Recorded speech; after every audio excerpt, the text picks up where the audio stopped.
좀 많이 오시는 유형이 있을까요? 술 드시고 오시는 분들 많죠. 막 화가 나서 오시는 분들이 있어요. 아 상해 주가 날뭐 이거 그 외에는 또 그 도르마무?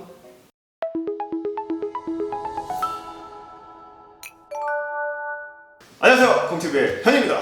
안녕하세요. 저는 게스트인가요? 게스트 상입니다. 저희가 이제 그 예전에 구독자가 1000명이 되기 전에 사회복지직 공무원 그 상해 주무관님을 모시고 한번 인터뷰를 한번 한 적이 있었잖아요. 그때 거의 초상집 같은 분위기로 인터뷰한 적이 있었죠. 네, 지금은 이제 저희가 5000명이 되는 시점에서 5,000회나 되네요. 네, 사회복지직에 대한 관심이 좀 많았기 때문에 네, 다시 한번 불렀습니다. 일단 이제 저희가 그 사회복지직 주무관님을 모시고 두 편을 제작을 또 할 예정이에요. 첫 번째는 민원 유형에 대해서 먼저 한번 얘기를 한번 해보도록 할게요. 사실 이제 우리가 사회복지직이다라고 얘기를 하면 굉장히 좀 힘들다, 이게 제일 먼저 생각이 나거든요. 어때요? 그 힘드세요? 사회복지직? 아무래도 뭐 민원, 사람 만나는 거, 사람 제일 힘들잖아요. 그러다 보니까 그런 이미지가 붙여진 게 아닐까. 사람 많이 만나는 직업이니까요. 그러니까 이게 좀 사람을 많이 만나는 걸 우리가 이제 전문적으로 얘기를 하면 민원을 응대를 한다라고 얘기를 하는데, 민원 응대가 이제 보통 몇 % 정도 돼요? 그 부서에 따라 좀 많이 다른데, 흔히 우리가 많이 보는 사회복지직들의 위치는 읍면동 사무소에 있죠. 읍면동 사무소에서의 복지직은 거의 80% 이상, 거의 90% 가까이가 민원 업무라고 볼 수는 있어요. 물론 그게 끝은 아니지만. 그리고 뭐 본청, 시청에 있는 분들은 상대적으로 민원의 퍼센트는 작지만 그래도 민원이 없지 않습니다. 충분히 다 민원 업무를 하고 있고, 뭐 대상이 누군가, 꼭 시민들이 아니더라도 뭐 기관이나 뭐 시설들과도 민원 업무를 하고 있기 때문에 민원 업무는 비중이 작다고 볼 수 없습니다. 그러면은 우리가 흔히 말하는 이제 사회복지직면이 좀 힘들다, 빡세다 이렇게 얘기하는 게 민원이 조금 세서 그런 거죠. 그것도 충분히 많은 비중을 차지한다고 볼 수 있죠. 그 민원과 그 민원에 따른 뭐 서류 작업들, 행정적인 업무들이 많기 때문에 그렇지 않을까 싶습니다. 그러면 주로 보통은 어떤 민원을 좀 많이 상대를 하나요? 글쎄요, 제가 많이 경험한 쪽으로 말씀을 드릴 수밖에 없을 것 같아요. 제일 기본적으로 제일 많이 오시는 분은 이제 수급자 상담이나 이제 차상위 상담이 많은데, 요즘 같은 경우에는 그 긴급재난지원금에 대한 내용 때문에 궁금해하시는 분들이 많아요.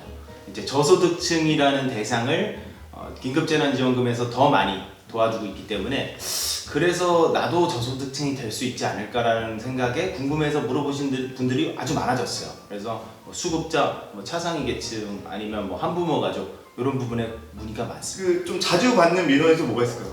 다양한 분들이 있는데, 그 많이 문의 오는 게 있어요. 뭐 노인분들 같은 경우에 기초연금 신청하시는 분들이 이제 65세가 됐다. 근데 나는 나이가 줄어가지고 지금 62세인데 실제로 주민등록상 근데 65세다 사실. 이러시면 신청이 안 됩니다. 주민등록 상에 생신 전달 신청하실 수 있고, 생신 달까지 꼭 신청을 하셔야지 혜택을 보실 수 있으니까 그 점 아셨으면 좋겠고요. 그럼 보통 이제 사실 내가 좀 어렵지만 어느 정도 어려운지 내가 객관적으로 확인을 하고 오는 게 아니잖아요. 그렇죠. 그분들은. 그러면 왔을 때 저 좀 힘들어요 라고 했을 때 거기에 대한 이제 판단이라든지 이런 거를 사실 그러니까 초기 상담을 한다고 하잖아요. 그렇죠. 초기 상담을 한 복지직 주무관님이 좀 파악을 해서 좀 연계를 해주고 이렇게 해야 되는데, 굉장히 좀 그런 거에 대한 부담감도 좀 있으실 것 같아요. 좀 그렇죠. 왜냐하면 사람 겉모습만 보고 판단을 할 수가 없는 입장이다 보니까, 처음 왔을 때 멀쩡하게 와이셔츠 입고 오신 남자분도 계시지만 얘기 들어보면 정말 뭐 아무것도 없고 배우자분도 안 계시고 자녀분 키우고 계신 분들도 있어요. 근데 그런 분들을 사실 안 힘들다고 할 수 없거든요. 자녀 둘 혼자 키우는 남자가 일을 많이 하고 있지만 빚도 많으면 그분들 당연히 어려운 거죠. 또 어떤 분들은 자기가 가지고 있는, 그러니까 자기가 부족한 부분을 채우기 위해서 더 많이 꾸미고 오시는 분들도 있어요. 근데 그런 건 꾸미고 온 것과 그냥 내가 일을 하기 때문에 뭔가 복장을 차려야 되는 건 사실 달라 보이잖아요. 사실상 금반지 몇 개 있다고 그분이 먹고 살만한 건 아니잖아요.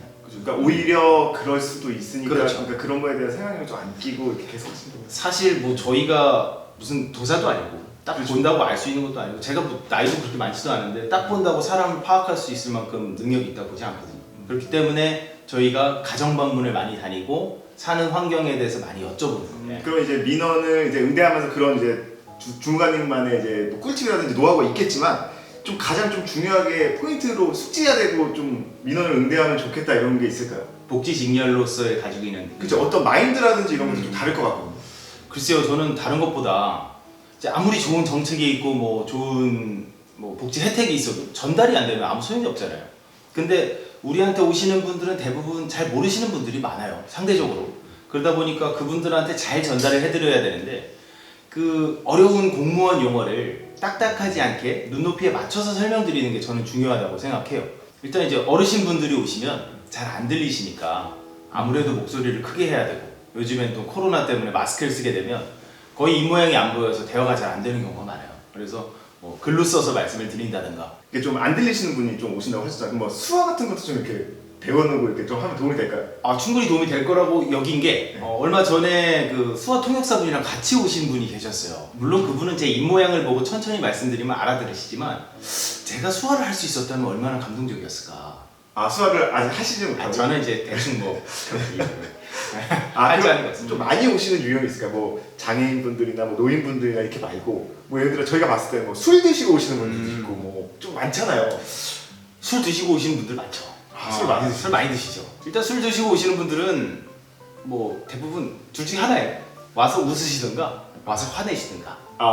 거의 둘 중에 하나인데 요즘에는 이렇게 와가지고 막 이렇게 하시는 분들은 거의 없어요. 그리고 특별한 사건이 있어야지 그렇게 되지 그냥 막무가내로 그러시는 분들은 그렇게 많지는 않습니다. 와서 상이 주가 날 뭐요 아무것도 없이 그렇게는 안 하고 뭔가 목적이 있어서 그러는 거예요. 그러니까 내가 뭘 했는데 내가 이거 시에서 뭐가 안 된대. 그래가지고 와서 난 이게 안 되는 거에 대한 부담감을 표시하시는 경우는 종종 있죠. 그럼 어떻게? 그래도 그분들은 그냥 나 몰라라 할 수는 없잖아요. 그러니까 가서 앞에 앉아서 얘기 들어드리고 이제 계속 얘기 들어드리는 거죠. 이런 상황에 대해 얘기를 들어드리고 우리가 왜 그랬는지 납득할 수 있을 때까지 계속 말씀드리는 수밖에 없습니다. 그럼 술 드시는 분들 말고 또 어떤 민원이 또 있을까요? 뭐 그냥 좀 귀여운 스타일이랄까요? 좀 이렇게 큐티? 약간 애교스러운 스타일도 있는데 그런 술을 거- 드시고? 술 드시는 거 말고 그냥 진짜 애교가 아니라요. 네. 그런 좀 부드러운 스타일들은 이제 옛날 얘기 많이 하시는 분들. 나 때는 말이야. 뭐 옛날에 무슨 모 대통령 때는 이랬다. 근데 뭐 지금은 이렇다. 뭐 이런 얘기 하시는 분들이 많아요. 사실 그런 분들은 얘기를 좀 들어드리고 상황에 대해 설명을 드리면 또 그런 분들은 또 은근히 굉장히 박식하세요. 이분들이 하고자 하는 얘기는 사실 법이 잘못됐다 이거예요. 그러니까 이 법이 나한테 적합하지 않다. 근데 저희는 지금 현행법을 따라야 되잖아요. 그렇다 보니까 원론적인 얘기밖에 할 수 있는 얘기가 없어요. 아무리 좋게 얘기를 해도 법이 이렇습니다라는 결론을 지을 수밖에 없는데 근데 그 얘기를 납득하실 분이면 사실 그렇게 얘기를 안 하시겠죠. 근데 그 얘기를 납득할 때까지 해드려야 되니까 그 부분이 조금 힘들 수 있습니다. 또 다른 민원이 또 있어요. 그리고 막 화가 나서 오시는 분들이 있어요. 근데 이런 분들이 사실 좀 화가 왜? 모르겠어요. 근데 보통 잘 들어보면 네. 딴 데에서 무슨 일이 있었어요. 동거에서 빵을 먹었구나. 뭐 시청에서 무슨 일이 있어서 읍면동에 와서 기분이 나쁘시던가 아니면 뭐 다른 기존에 과거에 있던 나의 상처, 트라우마. 나의 자아. 아니 읍면동에서 옛날에 이런 일이 있었어. 그래서 내가 왔는데 읍면동 다시 오니까 기분이 안 좋으신 거예요. 옛날 생각. 그런 분들이 있어. 근데 그런 분들을 처음에는 이제 이해하기 어렵잖아요. 근데 그분들이 이제 좀 보다 보니까 그분들도 나름대로 화가 날 이유가 있어요. 왜냐면 어려운 환경에 있어서 그런 경우가 많아요. 대부분 내가 지금 이렇게 힘든 상황인데 니네가 안 된다고 한다라는 거. 근데 그게 굉장히 좀 저희 입장에서는 어떻게 보면 설명드리기는 어려운 부분이지만 참 그래요. 막 오셔가지고 너 혼자 애켜갔냐? 너는 부모님한테 돈 그렇게 주냐? 네가 나를 내 사장을 아냐? 너는 뭐 안 하면서 뭐 당신은 안 하면서 어떻게 이렇게 하냐? 뭐 이렇게 얘기하시는 분 있어요. 어떻게 해요? 네가 내 입장이 돼봤냐라고 얘기하시는 분들이 조금 약간 거칠게 느낄 수 있지만 그분들이 원하는 건 공감이잖아요. 또 한편으로 생각하면 조금 벗어나 생각하면 그렇게 되는데 근데 또 안타까운 건 그거예요. 사람마다 본인의 뭐 가난의 정도라고 할까요? 본인의 어려움의 정도는 다 다르잖아요. 주관적인 개념이기 때문에 우린 그걸 객관적으로 어떤 기준을 만들어 놓은 거고 그렇다 보니까 그 객관적 기준과 개인의 주관적 기준이 다르니까 그거에 대한 괴리로 인해서 불만이 생길 수밖에 없죠. 그 이분을 그렇다고 막 해드리면 딴 데서는 안 해줄 거 아니에요. 그냥 와서 조용히 말씀하시는 분은 비슷한 상황이어도 안 해드릴 텐데 그러면 또 형평성이 어긋나기 때문에 못 해드릴 경우들이 많죠. 그러면 좀 화가 더 나시는 경우는 있지만 그래도 뭐 어쩔 수 없죠. 화가 나면 화를 내시는 수밖에. 또 있을까요? 민원이 재밌네요 이거. 뭐 그 외에는 또 이제 반복하는 분들이 있어요. 저는 이분은 아마 뭐 많은 분들이 알 것 같긴 한데 제 주변에 있던 분들은 정말 한 1년 반 가까이를 매일 오시던 한 분이 계세요. 민원 하나 때문에? 매일 오셔요. 매일 오시는 분이 계셨어요. 뭐 점심 시간, 뭐 저녁 오후 시간 상관없이 오십니다. 아침에 오시고 두 번 오시는 날이 있었어요. 그거 거의 고문 아닌가요? 아니 처음에 정말 미칠 것 같더라고요.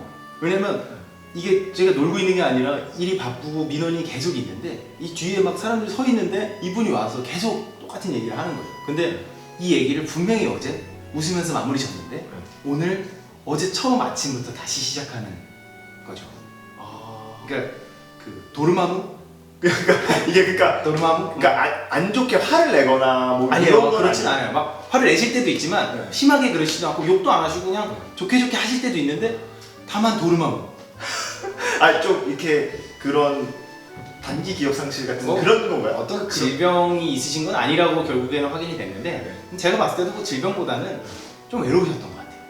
연세 많으셨거든요. 또 말씀 잘 들어주시고 하니까. 그래서 오셔서 처음에는 막 뭐 안 된다 그냥 그러고 이제 보내드리고 막 그랬는데 그래서 별의별 방법을 다 써봤어요. 막 얘기하고 나가서 따로 웃으면서 얘기도 해보고 집에도 모셔다 드려보고 진짜 별짓 다 해봤죠. 뭐 자녀분한테도 연락해서 이거 상황에 대해서 설명도 드려봤고 근데 크게 나아지지 않아서 그냥 나중에 같이 모시고 그냥 민원을 봤어요.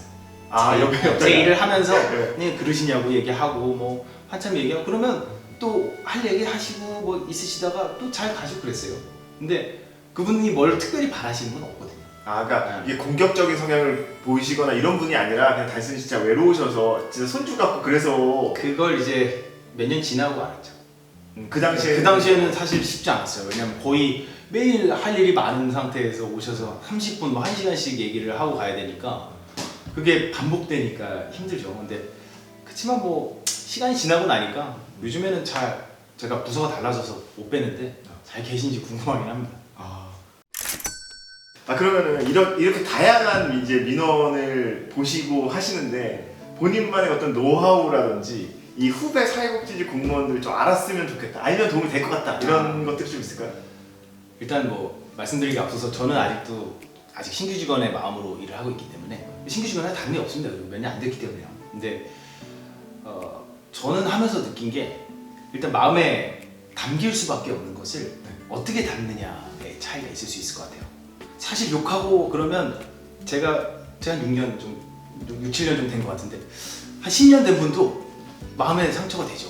20년 된 계장님들도 막 화가 나실 때가 있대요. 근데 그런 분들을 대할 때 내가 조금 마음을 달리 대하면 좀 낫더라고요. 뭐 옛날에 선배님한테 배운 건데 친절은 자기를 위해서 하는 것이다. 보여지기 위한 것도 아니고 이 사람을 위해서 하는 것도 아니고 내 기억에 내가 친절했기 때문에 더 좋게 기억에 남는다는 얘기를 하셨어요. 그러니까 나 자신이 친절했던 기억을 담는 거죠. 그 사람이 나한테 화냈다라는 기억이 아니라 내가 그 사람한테 친절했다라는 제목의 내용을 담으면 상대적으로 좀 덜하지 않나. 그리고 가능하면 업무와 내 생활을 최대한 구분할 수 있게 노력하는 것도 좋은 것 같아요. 저희는 감정적으로 일하는 경우가 많아서 그런 것들이 마음에 많이 남는 경우가 있거든요. 그럼 내 가정과 집에 와서 내 배우자한테 내 그 안 좋은 감정들이 드러날 수도 있잖아요. 자녀들한테도 그렇고 그런 걸 최대한 줄이기 위해서는 사무실에서 있었던 일은 사무실에서 마치 라스베가스처럼 라스베가스에서 있었던 일스는 라스베가스. 그러면 지금 이제 조금 안 좋은 민원 쪽을 많이 얘기를 했었는데 조금 뭐 기억에 남는 민원이라든지 아니면 좀 이건 좋았다 이런 민원들은 정말 좀 기억에 남는다, 보람찼다 이런 것도 좀 있을까요? 많을 것 같아요, 복지직들은. 제가 제일 기억에 남는 분은 제가 처음에 사회복지 공무원이 되고 1년도 안 됐을 때 저희한테 전화해가지고 앞에 말씀드린 유형처럼 옛날 얘기하시는 분이 있었어요. 옛날 대통령부터 시작해가지고 그분이 매일 전화를 해서 30분씩 막 얘기하고 화나 있고 막 이런 사람의 모습으로만 봤었는데 그분이 이제 사무실에 한번 와가지고 뭐 계장님도 만나고 막 뭐 이렇게 막 하고 그렇게 갔어요. 근데 계장님이 집에 한번 가보라고 하시더라고요. 그래서 왜 그럴까 하고 집에 가봤죠. 그때 저는 느꼈죠. 제가 정말 아무것도 모르고 있었다는 거예요. 그분은 저한테 화내고 싫은 소리 하는, 그러니까 저희한테는 싫은 악성 민원인이었는데 집에 가보는 순간 알았어요. 그 사람이 왜 화를 냈는지. 근데 그동안 저희는 한 번도 왜 화를 내고 있는지에 대해서 생각해 본 적이 없었던 거죠. 그렇죠. 네. 근데 그분 집에 갔을 때 정말 그 느낌이 아직도 생각나요. 문이 살짝 열려 있었는데 너무 어두웠어요, 집이. 그 옛날 5층짜리 그 아파트 있잖아요. 연립 아파트 같은 거. 근데 그분 집 딱 문을 열었는데 냄새가 확 났어요. 근데 이게 무슨 냄새일까 싶었는데 그분 이제 자녀분이 저랑 나이가 비슷했거든요. 근데 장애가 심해가지고 누워있을 수밖에 없는 분이었어요. 본인은 당뇨 때문에 눈이 점점 안 보이시고 그리고 배우자분은 심한 우울증이 있으셨던 것 같아요. 거의 대화도 안 하시고 소리 많이 지르시고. 근데 그분이 과연 화를 안 낼 수 있었을까요? 나였으면, 내가 그 환경이면 난 화를 내지 않을 수 있었을까요? 나 같은 사람을 안 도와주는 이 동사무소 행정복지센터가 과연 복지라는 이름으로 있을 수 있었을까요? 그 생각이 들더라고요. 그래서 그분은 나중에 결국에는 이제 잘 얘기가 돼가지고 어쨌든 혜택을 받게 되셨는데, 그런 분들이 있을 수 있다는 생각이 들고 나서는 좀 경험하는 거 중요하다. 가서 보는 거, 가정 방문하고 내가 눈으로 보는 거 중요하다는 생각이 많이 들더라고요. 그러니까 우리가 맨날 이제 그 민원인 분들한테 좀 많이 듣는 얘기 중에 하나가 탁상행정이, 맞아요. 탁상공론이 이런 얘기를 하는 게 그래서 나오는 말일 수도 맞아요. 있겠네요. 실제로 가보면 많이 다르거든요. 이게 서류상으로 준비되지 못한 것도 우리가 보고자 하는 걸 보는 거잖아요, 서류는. 근데 그분들은 보여줘야 되는 것들을 보여줄 수가 없죠, 서류로는. 그렇죠. 네. 이렇게 진짜 제가 이렇게 계속 말씀을 듣고 하다 보니까 정말 사회복지 공무원으로서의 마인드라든지 이런 것들이 참 전달이 잘 되는 것 같아요. 그러니까 아까 말씀하신 것처럼 설명하고 이런 것들, 이런 게 사실 이 상위주무관님이 해야 될 일이니까 더 그런지 모르겠는데 정말 마음에 와닿는 그런 같이 좀 느끼시지 않았을까, 그런 생각을 한번 해봤어요. 그래 주신다면 더욱 좋고요. 꼭 드리고 싶은 말씀들이 있는데, 사실 사회복지 공무원이 대표적으로 민원이 많고 뭐 많이 이런 감정 노동을 한다라고 비춰지고 있잖아요. 뭐 사실도 그렇습니다. 근데 사실 많은 공무원들이, 그리고 많은 민원 업무를 하시는 분들이 대부분 다 어려움을 겪고 계세요. 그래서 많은 분들이 이걸 보시는 뭐 대부분 수험생 분들일 테지만 좀 더 이 민원을 대하는 공무원들에 대해서 좀 너그럽게 봐주시고, 그리고 지금 다 코로나 때문에 많이 힘든데 의료진 분들 물론 엄청나게 힘드시지만 공무원분들도 엄청 고생하고 계십니다. 그래서 그 점 알아주셨으면 좋겠고요. 코로나 조심하시고 다들 이제 생활방역 하셔서 코로나 밀어내고 다들 행복하게 살 수 있는 환경 됐으면 좋겠습니다. 우리 마지막으로 이제 사회복지직 파이팅 한번 끝낼까요? 그럴까요? 사회복지직 파이팅!